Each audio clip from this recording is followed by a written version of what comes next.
Creative editing is a skill that's often neglected. Schools usually teach more technical skills, focused around how to use a piece of software. In books, you usually find a lot of high-level theory and principles, which definitely has its value, but it's pretty tough to apply in real-life editing situations. At Film Editing Pro, our focus is on teaching specific, detailed, step-by-step training in the art of creative editing that you can put to use right away on real projects and see real improvements. Hello, and welcome to video number 3 in your 3-part training series. In the last 2 videos, we've covered a lot of ground. We looked at some of the core skills and attributes that you'll need to become a successful editor. We learned a bunch of hands-on editing techniques, and we deconstructed and analyzed a couple Hollywood scenes to gain a better understanding of exactly how they were edited to make them work so well. Okay, so let's start putting it all together. In this video, we're going to blueprint the entire creative editing process from start to finish. We're going to look at all the steps involved in getting a cut out the door, from the time you receive your source material until the time the cut is locked and shipped. The process we're about to teach applies to just about every type of editing you might encounter, from feature films to episodic TV to documentaries, and even a lot of trailers and short-form editing will follow the same process. We're going to cover a lot of information pretty fast here, so don't get overwhelmed. Just try to follow along and take in as much as you can. Below this video, you'll see a link to a downloadable PDF of the creative editing blueprint we're about to go over. Go ahead and download it, and maybe even print it out if you want to, so that you can follow along with it as we go through the video. Okay, let's get started. The creative editing process can be roughly broken down into 6 primary stages. Stage 1 is the plan, Stage 2 is the prep, Stage 3 is the rough cut, Stage 4 is the fine cut, Stage 5 is the sound editing, and Stage 6 is the final adjustments. In Stage 1, your primary focus should be on forming your editing plan. That means getting really familiar with the goal of the piece that you're about to cut. This might involve reading a script, reviewing a creative brief, talking with a director, producer, or client, or in the case of your own projects, sitting down and reading through your own notes about what it is that you're trying to accomplish. So once you've got your overview nailed down, you'll want to figure out what specific elements are going to drive your piece. This is going to dictate how you'll organize your source materials and how you'll approach the cutting process. In other words, finding your driver means figuring out what you should cut into the timeline first. There are 5 common drivers that you might encounter. First, your driver could be the character dialogue.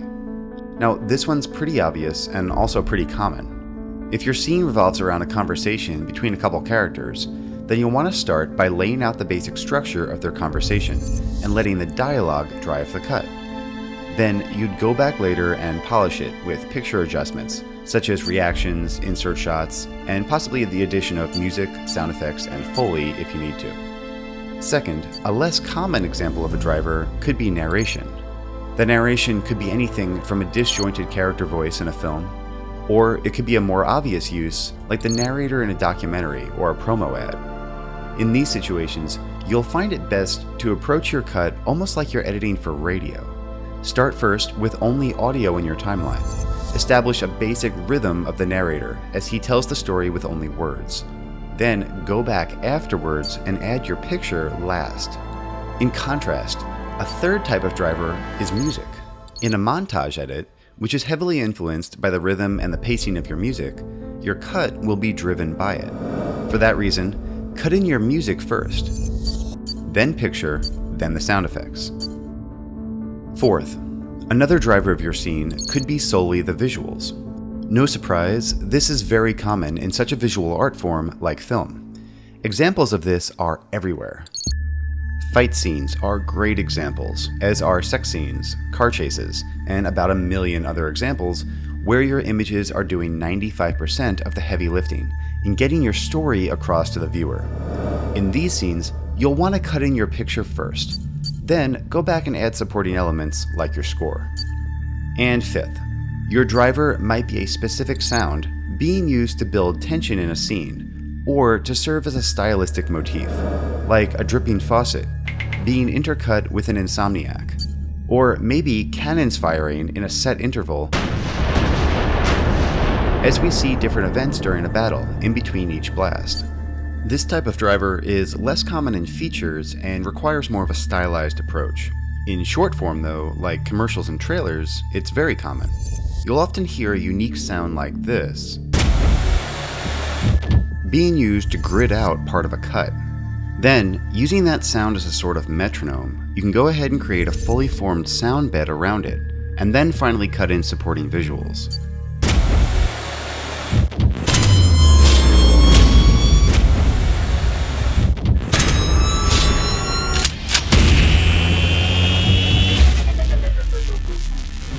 This is the process that professional editors use to craft stylized action sequences and transitional moments in Hollywood trailers.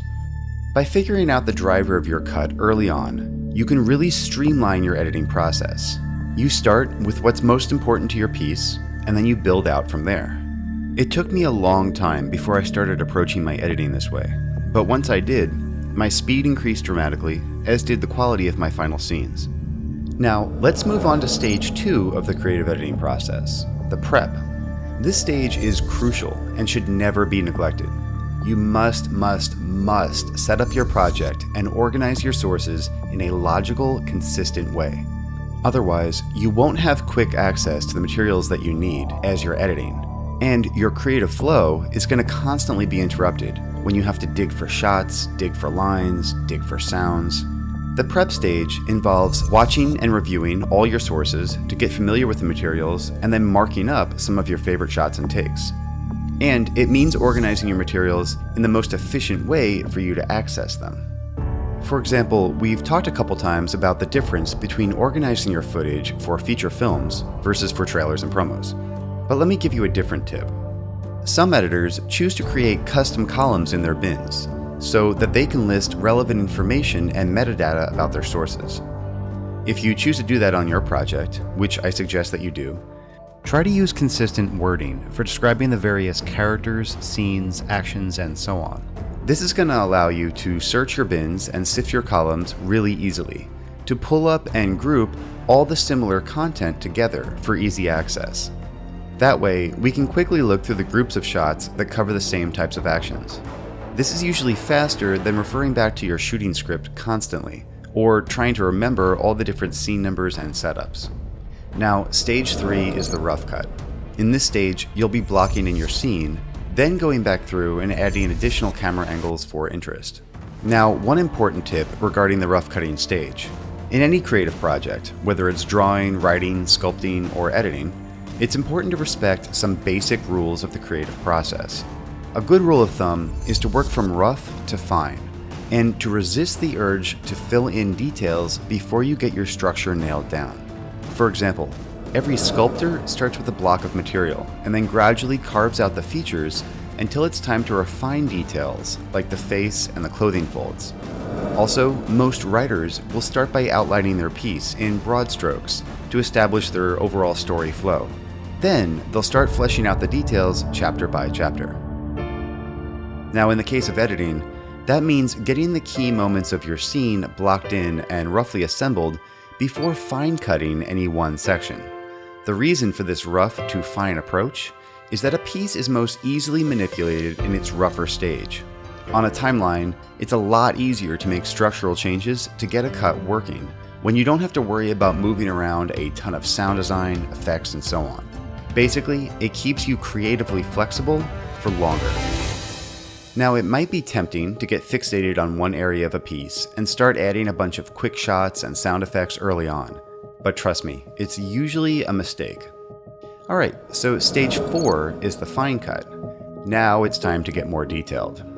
In this stage, you'll do things like adjust the overall pacing and timing, shift and trim different sections, and add more reaction shots, insert shots, wide shots, and so on, whatever you think your cut might need.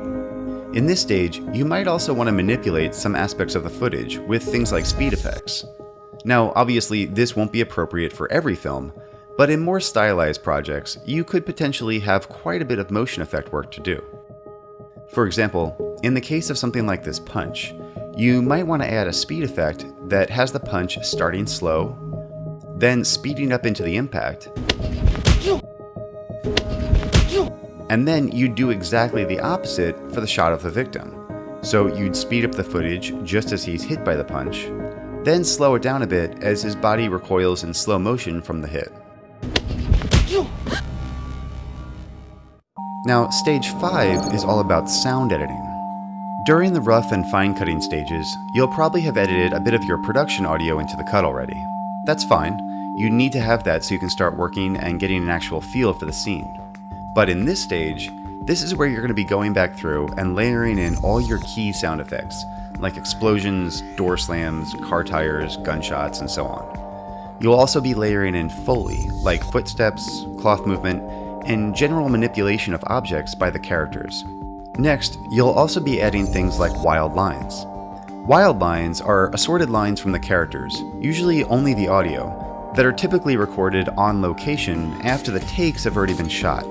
Examples of wild lines might be grunts and groans for a fight scene, maybe a snarky comment from one of the characters, or maybe even lines to help fill in missing story information. These wild lines will be cut into the scene and basically cheated into whatever moments they're needed, since obviously the characters aren't delivering these on camera because it wasn't part of the original scene. So usually you'll cheat them in when the character's face is off camera or at least their mouth is obscured. This is also the stage where you'll most likely be adding your music. On larger films, you might be getting a custom score from a composer, but even if that's the case, you'll probably be at least temping in some production music or another feature score to serve as a temporary placeholder. Custom music editing is an entire training series all on its own, so I'm just going to leave it at that for now. The last part of stage 5 is to add sound design to the cut. Sound design is different from sound effects and Foley, since sound design typically refers to musical or artificially created sounds. I'm talking about things like swishes, suckbacks, and bassy hits. As a matter of fact, these 3 audio elements are actually the holy trinity of sound design. You can use them to accent key moments of intensity in a cut really effectively. Going back to our punch example from earlier, you might have a suckback leading into the hit. Then at the point of contact, you'll layer in your swish and your bassy hit, all mixed together with the original punch sound effect that we had in our cut, and you've got a much more powerful sounding impact. And now the last stage of the creative editing process, stage 6, the final adjustments. In stage 6, you'll want to go through your cut with a fine-tooth comb and fix any problems that you see and just generally polish the scene. You'll be looking for things like awkward edits, mistimed sound effects, confusing story points, and just generally any interruptions in the flow of the scene. At this stage, if you're on a smaller production where your job as an editor is a bit more all-encompassing, you might find yourself doing things like color correction, adding mats, and also fine-tuning your audio. Now, most productions, even the smallest ones, will pay to have the audio cleaned up by a professional mixer.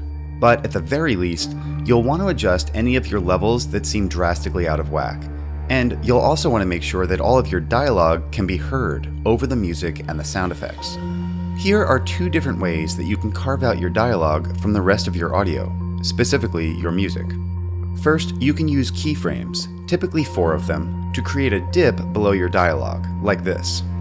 Pretty much any editing software can do this. Second, you can add edits to your music track on either side of the dialogue, like this. Then you can add 6 to 10 frame dissolves across the edits and decrease the levels on the piece of music directly below the dialogue.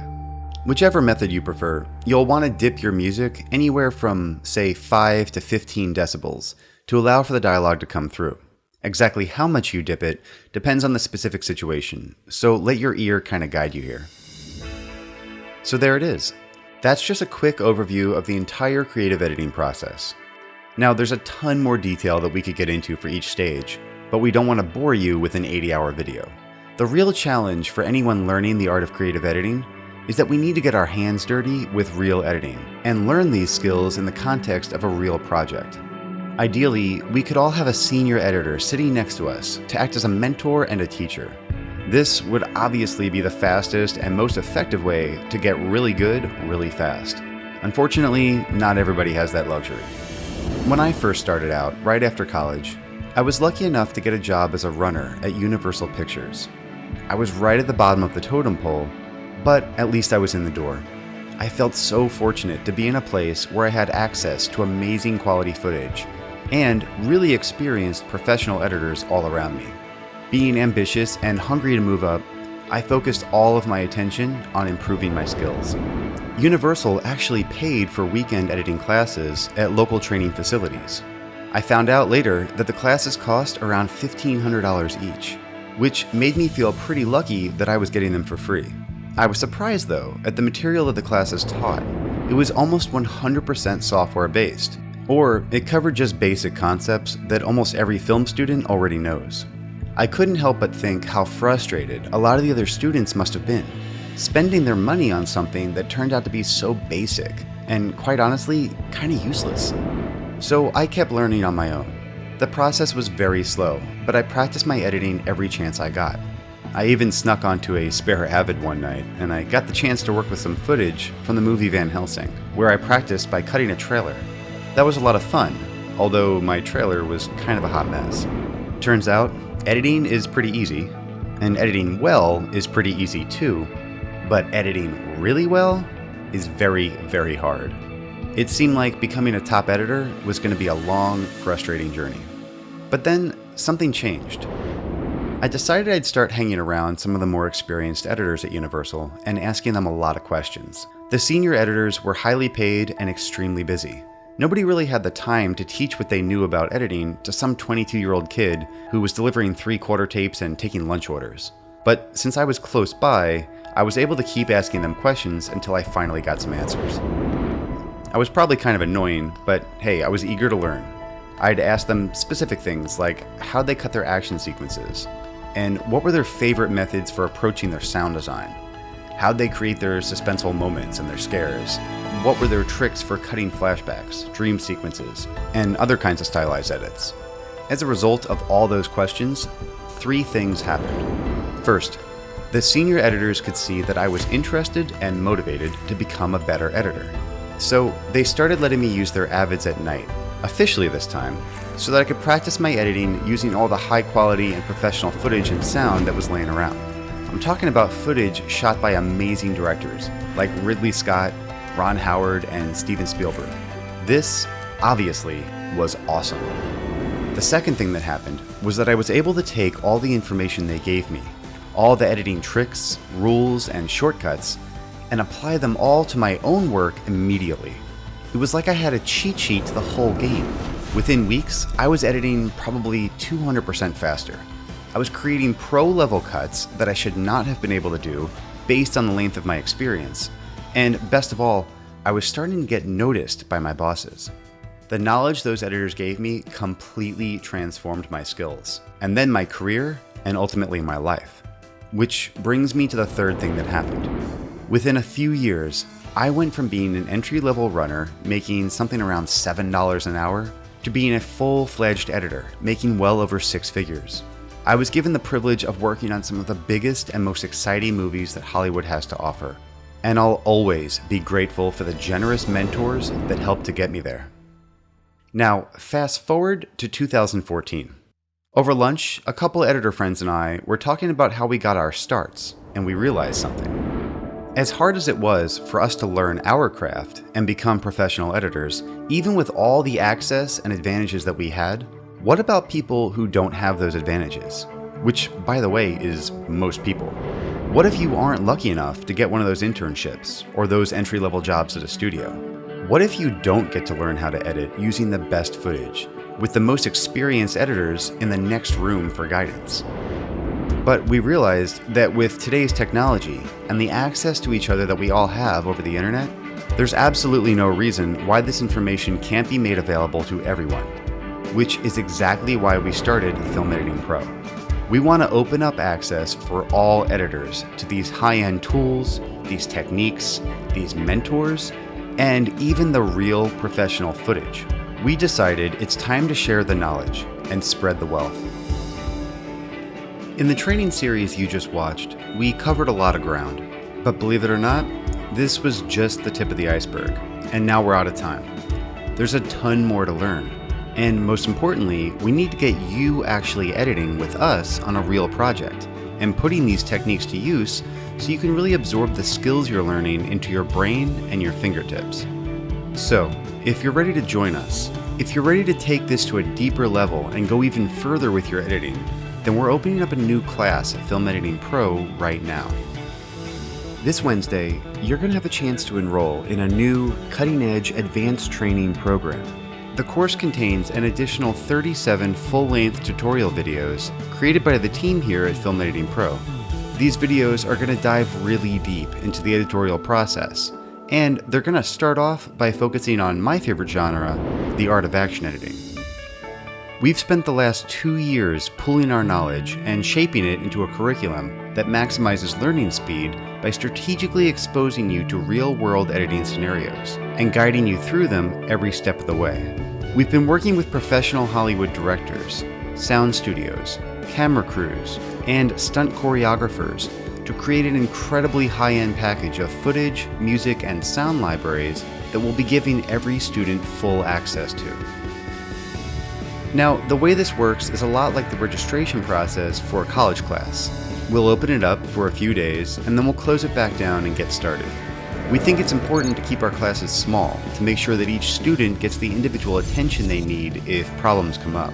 You'll get the same type of mentoring that helped our team of pro editors get to where they are in their careers today.